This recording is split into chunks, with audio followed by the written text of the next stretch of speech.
25 কুড়িগ্রাম এক আসনের আব্দুল হাই মাস্টারের গোলাপ ফুল মার্কা নিয়ে আমরা কথা বলছি। এলাকায় আপনারা সকলেই গোলাপ ফুল মার্কায় ভোট দিবেন।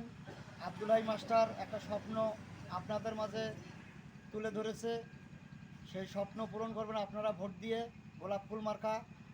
এতে আব্দুল হাই মাস্টার খুশি না, আমির ফয়সালও খুশি হবেন। এই 25 কুড়িগ্রাম এক আসনের নাকেশ্বরী, কচাকাটা, ভুরুঙ্গামারির গোলাপ ফুল মার্কা জয় হলে পুরা বাংলাদেশের মানুষ এই আসনটা নিয়ে ভাবনা চিন্তিত আছে। জয়লাভ হলে আব্দুল হাই মাস্টার সংসদে কথা বলবেন, আমাদের কথা নিয়ে, আমাদের সুবিধা অসুবিধা অনেক কিছু নিয়ে কথা বলবেন। আপনারা অবশ্যই জানেন উনি অনেক দিন থেকে এই স্বপ্নটা দেখছেন, সেই স্বপ্ন আপনারাই পূরণ করবেন। জাকের পার্টি গোলাপ ফুল মার্কায় ভোট দিবেন। ইনশাআল্লাহ এবার কুড়িগ্রাম এক আসনের গোলাপ ফুল মার্কা বিপুল ভোটে জয়লাভ করবেন আব্দুল হাই মাস্টার, ইনশাআল্লাহ। জোরে বলো গোলাপ ফুল।